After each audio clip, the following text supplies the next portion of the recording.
भाजपा कह रही है कि जम्मू कश्मीर को कांग्रेस मुक्त कर देंगे, कांग्रेस का सफाया कर देंगे जम्मू भारत कश्मीर। मुक्त करना है। ये अब खुद मुक्त होने पे आए हैं, ये लुप्त हो जाएंगे, ये लुप्त हो जाएंगे, मुक्त नहीं होंगे। ये बीजेपी लुप्त हो जाएगी। आने वाले आप दिनों में देखोगे जैसे नफरत की राजनीति इन्होंने चलाई है, भाई के साथ भाई नहीं खड़ा करने दे रहे। ये हिंदू मुस्लिम और सिख ईसाई ऐसे करके ये बांट के मजहबों को बांट के, फिर हिंदुओं में ये जातियों को बांट के, ये शेड्यूल कास्ट है इसको।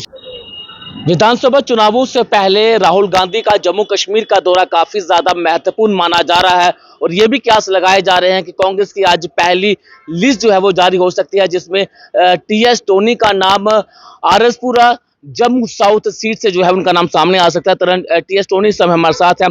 टोनी साहब, सबसे पहला नाम जो है वो आपका सामने आ रहा है कि आरएसपुरा लोकसभा विधानसभा सीट से आपका नाम जो है। मैं आपको विनती करता हूँ, ये लोगों से सुना आपने। कांग्रेस की जो कमेटी है, जो उनके चेयरमैन हैं रंधावा साहब और जो मेंबरान हैं, और जो हमारे प्रधान बने हैं अभी करा साहब, इनकी ऑनेस्टी पे कोई सवाल खड़ा नहीं कर सकता। ना ये किसी को पहले बोलेंगे कि आप कैंडिडेट हो, ना अभी तक ऐसा कोई फैसला हुआ है।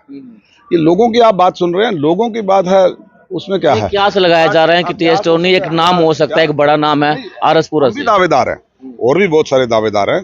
पार्टी का फैसला सुप्रीम है, पार्टी का फैसला लेती है, ये पार्टी का काम है, इसमें मेरा कोई दखल नहीं है। अपनी दरखास्त हमने भी दी है जहां बाकी लोगों ने दी है, हम भी एक छोटे सिपाही हैं तो हमने भी दी है। और हमने भी तो राहुल गांधी जी की ये जो प्यार भरी यात्रा चली, ये प्यार की जो दुकान खोली, जब ये भारत जोड़ो चली, हमने भी इसी को देख के कांग्रेस ज्वाइन करी। मैंने तो इंडिपेंडेंट तरीके से सीट जीती है सुचेतगढ़ से, और एक सुचेतगढ़ में भी हम जो भी पार्टी का कैंडिडेट होगा उसको जिताने का दमखम रखते हैं। और दूसरा, जहां पार्टी और भी ड्यूटी लगाएगी जम्मू विभाग के, जहां भी हमारी लगता है कि हमारे प्रभाव से कोई भी 2-4 वोट पड़ सकते हैं, किसी भी खित्ते में हमारी ड्यूटी लगाएंगे कि आपने वहां जाके प्रचार करना है, हम प्रचार करेंगे। राहुल गांधी और मल्लिकार्जुन खड़गे जो हैं वो कश्मीर पहुंच चुके हैं और कयास ये भी लगाए जा रहे हैं कि एक प्री पोल अलायंस जो है वो बन सकता है नेशनल कॉन्फ्रेंस के साथ। कितनी सच्चाई है इसमें? देखें, ये मेरे लेवल का सवाल नहीं है, मेरे से बड़े ऊपर लेवल का है, लेकिन ऐसा लग रहा है कि अलायंस पे आज कोई फैसला होगा। अब क्या फैसला होगा ये मेरी पार्टी की सीनियर लीडरशिप जानती होगी, मुझे नहीं है उसका इल्म, इसलिए मैं उस पर ज़्यादा कमेंट नहीं करूंगा। ना ही मैं मैंडेट पे कमेंट कर सकता, ना मैं इन चीज़ों पे कमेंट कर सकता। हाँ, कांग्रेस का नेशनल कॉन्फ्रेंस का लंबा गठबंधन रहा है, सुना जा रहा है, ऐसा सुना जा रहा है। अभी रिसेंट इलेक्शन भी हमने चुनाव जो लड़ा है वो गठबंधन में लड़ा है, ऐसा सुना जा रहा है, लेकिन अभी तक ऐसा कोई फैसला नहीं हुआ है। जब तक मेरी पार्टी की सीनियर, इसीलिए वो लोग वहां पर आए हैं श्रीनगर में, मैं उनका, राहुल गांधी जी का, खड़गे जी का, रंधावा साहब का, ये जितने उनके मेंबरान साहब आए हैं, एंटोनी जी आए हैं, बाकी भी जो साथी आए हैं, सबका हम स्वागत करते हैं इस मंदिरों के और पीर फकीरों की धरती के ऊपर, जम्मू कश्मीर की धरती पे वहाँ पे स्वागत करते हैं। लेकिन मुझे लगता है कि आज शाम को ये फैसले जो हैं इस पे होंगे, इस पे चर्चा होगी, इस पे क्या फैसला होगा। लेकिन डॉक्टर फारूक अब्दुल्ला ने कहा है कि हम किसी के साथ अलायंस नहीं करेंगे, हम अपने दम पर चुनाव लड़ेंगे। ये ऐसे हमने भी तो कहा है कि हम अपने दम पे चुनाव लड़ेंगे। तो फिर अलायंस को लेकर मीटिंग क्यों की जा रही है? क्या लगता है कि कांग्रेस की मजबूरी है नेशनल कॉन्फ्रेंस के साथ गठबंधन करना? ऐसा है, ये आपके कयास हैं, आपका काम है ऐसी बातें करना। तो लेकिन ऐसी कांग्रेस किसी भी आर्म ट्विस्टिंग को, धमकी को या किसी मजबूरी का नाम नहीं है। कांग्रेस प्यार मोहब्बत का नाम है। हमें कोई प्यार से को साथ लेके चलना है, प्यार से कोई ऑफर करेगा और अगर गले लगाते हुए हमें कुछ छोड़ना भी पड़ेगा या हमें कुछ नेगोशिएशन, यही बात राहुल गांधी जी ने दुनिया भर में करी, पूरे जम्मू कश्मीर में नहीं पूरी दुनिया में करी। और पूरे हिंदुस्तान में जब उन्होंने आया, उन्होंने अपनी कहीं जीतने वाली सीटें छोड़ के भी अपने जो दूसरे साथी थे उनको गले लगाया। और ये एक गठबंधन बना के चलाना, ये सिर्फ राहुल गांधी का काम है, वरना आम कमजोर आदमी का ये काम नहीं है। भाजपा कह रही है कि जम्मू कश्मीर को कांग्रेस मुक्त कर देंगे, कांग्रेस का सफाया कर देंगे जम्मू कश्मीर। भारत मुक्त करना है। ये अब खुद मुक्त होने पे आए हैं, ये लुप्त हो जाएंगे, ये लुप्त हो जाएंगे, मुक्त नहीं होंगे। ये बीजेपी लुप्त हो जाएगी। आने वाले आप दिनों में देखोगे जैसे नफरत की राजनीति इन्होंने चलाई है, भाई के साथ भाई नहीं खड़ा करने दे रहे। ये हिंदू मुस्लिम और सिख ईसाई ऐसे करके ये बांट के, मजहबों को बांट के, फिर हिंदुओं में ये जातियों को बांट के, ये शेड्यूल कास्ट है, इसको आप मुझे बताओ, इनको कोई इनका आदमी शेड्यूल कास्ट के साथ बैठ के खाना खाने में पसंद नहीं करता। उनको ये इशारों में पहले बाहर भगाते हैं, फिर उसमें आपने देखा राम मंदिर के उद्घाटन में प्रेसिडेंट को नहीं बुलाया गया, इतनी गंदी राजनीति है इनकी। ये कोई राहुल गांधी को तो बुलाया था उन्होंने, राहुल गांधी को निमंत्रण भेजा गया था। पर बीजेपी कौन है निमंत्रण देने वाली? बीजेपी कोई नहीं है निमंत्रण देने वाली। भगवान के घर में निमंत्रण से जाएंगे तो फिर तो मंदिर के ट्रस्ट ने निमंत्रण दिया था कांग्रेस। वो भी स्पॉन्सर्ड था थ्रू बीजेपी, क्योंकि फिर क्या जरूरत थी जब मोदी जी जाएं तो सिर्फ एक ही आदमी जाएगा, बाकी दूसरा प्रेसिडेंट को नहीं बुलाया गया वहां पे। उनका जब शिलान्यास शुरू में हुआ तो तब कोविंद जी हमारे प्रेसिडेंट थे, उनको नहीं बुलाया गया क्योंकि वो शेड्यूल कास्ट तबके से आते थे, इसलिए उन्होंने मना किया कि उस वक्त हमको नहीं चाहिए ये लोग। तो इसलिए ये लोग राजनीति जो है इस तरह से करते हैं। लेकिन जहां के राहुल गांधी की बात की है, वो प्यार मोहब्बत की राजनीति करते हैं और उनका काम है, अक्सर आप देखेंगे छोटे से छोटा काम जिसको दुनिया समझती है छोटा काम, वहां भी जाके बैठते हैं। एक मोची के साथ भी बैठेंगे, एक मैकेनिक के साथ भी बैठेंगे, एक तरखान के साथ भी बैठेंगे, एक किसान के साथ भी बैठेंगे, एक नौजवान के साथ भी बैठेंगे, एक बेरोजगार के साथ भी बैठेंगे। और इसी तरह अभी उसको तो इनविटेशन अंबानी ने भी दी थी, नहीं गए, वो नहीं ना गए।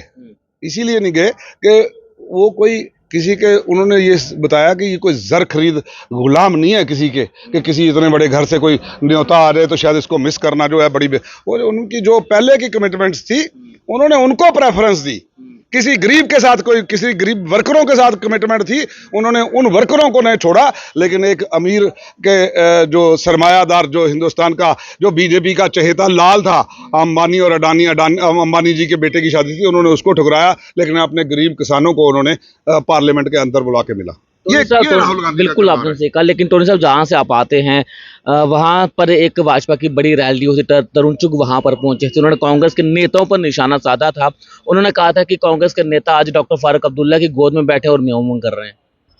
देखिए, ये भाषा ही जो है आप समझ सकते हो, ये किसी इतने बड़े नेता को ऐसी म्याऊं म्याऊं ट्याऊं ट्याऊं वाली भाषा ही शोभा नहीं देती। मैं समझता हूं कि ये बचपना बातें हैं, एक नहीं करनी चाहिए इस वक्त। आप तो हम किसी के अगर गोद में बैठने वाली बात तो है नहीं, लेकिन अलबत्ता वही बात अगर वो कर रहे हैं, या आप तो चरणों में लेट के जाके फारूक अब्दुल्ला के कि आप हमारे साथ आ जाओ, आप हमारे साथ आ जाओ, हमारी सरकार बनेगी। आप पहले स्टेट तो बनाओ जो आपने लोगों को धोखा दिया हुआ है, क्योंकि स्टेट मिलेगी तो रोजगार पे हमारी आने वाली रियासत की सरकार फैसला ले सकेगी, नहीं तो रोजगार पे फैसला नहीं ले सकेंगे हम। और रोटी कपड़ा मकान चलता रोजगार से। यही तीन चीजें ना जो जरूरी है इंसान के लिए, रोटी कपड़ा और मकान। यही तीन चीजें चलेंगी रोजगार से। रोजगार हमारे पास है नहीं तो चलेगा कैसे? तो इसलिए मैं समझता हूं कि लोगों से अपील करूंगा, ये हिंदू मुस्लिम की राजनीति छोड़कर इनको पूछो आपने काम क्या किया है, आपने क्यों हमारे घर घर में जो है 5-5, 7-7 हज़ार का बिजली का बिल भेजा है। मेरे गरीब किसान जो हैं वो बॉर्डर के ऊपर, एक पाकिस्तान की गोली उसका डर, और दूसरा बिजली के जितने ट्रांसफार्मर खराब हुए हैं वो नहीं ठीक। पूरे आप चुग साहब को बोलो, बॉर्डर पे गए थे ना, आप किसानों के ट्रांसफार्मर चेक करके आते, आप किसानों की मोटरें चेक करके आते, आप किसानों के ट्यूबवेल चेक करके आते, तो मैं मानता कि आपने किसी किसान की बात की है। जितना परेशान इस बीजेपी ने किसान को, नौजवान को और हमारे हिंदुस्तान की नस्लों को, आने वाली नस्लों को नुकसान दिया है, शायद हिंदुस्तान की आने वाली सरकारों में कोई ऐसा होगा या पीछे कोई ऐसा होगा जैसा बीजेपी ने गंदा काम किया है। ये तो आज जो इन्होंने धर्म की राजनीति और नफरत की राजनीति लोगों के दिलों में भर के ये जो फायदा उठाया है, ये ज्यादा देर नहीं चलेगा। जुल्फिकार चौधरी ने अभी हाल ही में, एक मुस्लिम चेहरा है, उन्होंने भाजपा ज्वाइन की है, तो उन्होंने कहा कि कांग्रेस के अंदर कौन से मौलवी बैठे हैं कि भाजपा जो है वो हिंदूवादी सरकार है। देखें, ये उनका बयान है, वही जस्टिफाई करें, लेकिन मुझे लगता है कि खिसियानी बिल्ली खंबा नोचे। जिनका कुछ पकड़ लिया बीजेपी ने, कोई सिस्टम पकड़ लिया, वो मजबूर होके गए हैं बीजेपी में। तो बाकी तो जिन्होंने हमारे जैसे लिखा है नॉट फॉर सेल, तो उन लोगों को परवाह कोई नहीं है। बाकी हम किसी के बारे में कोई टिप्पणी नहीं कर सकते, किसी के व्यक्तिगत जीवन पे कोई टिप्पणी नहीं कर सकते, क्योंकि वो बड़ा खूबसूरत दोहा है कि बुरा जो खोजन मैं चला तो बुरा ना मिला कोई, जब जब जब जब जब बुरा ना मिले कोई, जब खोजा मन अपना तो मुझसे बुरा ना कोई। तो इसलिए हम किसी को कुछ नहीं कह सकते। हम अपनी बात करें कि मेरा किरदार कितना साफ है, मैं कहाँ तक अपने लोगों की सेवा कर सकता हूँ, वो हमने डट के किया, आगे भी करेंगे। आखिरी सवाल करूंगा, रविंद्र रैना कह रहे हैं कि 50 से ज्यादा सीटें जीतेंगे और मुख्यमंत्री भाजपा का होगा। 5 से ज्यादा नहीं जाएगी, सिंगल डिजिट में रहेगी बीजेपी। उनको मालूम है क्या होने वाला है, जैसे 400 पार था ऐसे ही था। ऐसे ही नारे हैं, खोखले नारे हैं, बस दावे हैं, लोगों को बरगलाने की बातें हैं। रविंद्र रैना जी, आप अपनी सीट संभालो, आप बाकियों की क्या बात करते हो। बहुत बहुत शुक्रिया शुक्रिया। बातचीत करने के लिए। तो टीएस टोनी ने भी साफ कर दिया है कि जम्मू कश्मीर में कांग्रेस की सरकार आने वाली है और आज राहुल गांधी और मल्लिकार्जुन खड़गे जो हैं वो कश्मीर पहुंच चुके हैं और प्री अलायंस को लेकर आज एक बैठक हो सकती है और शाम तक ये साफ हो जाएगा कि कांग्रेस अलायंस के साथ चुनाव लड़ेगी या फिर अपने दमखम पर चुनाव लड़ेगी। नमस्कार।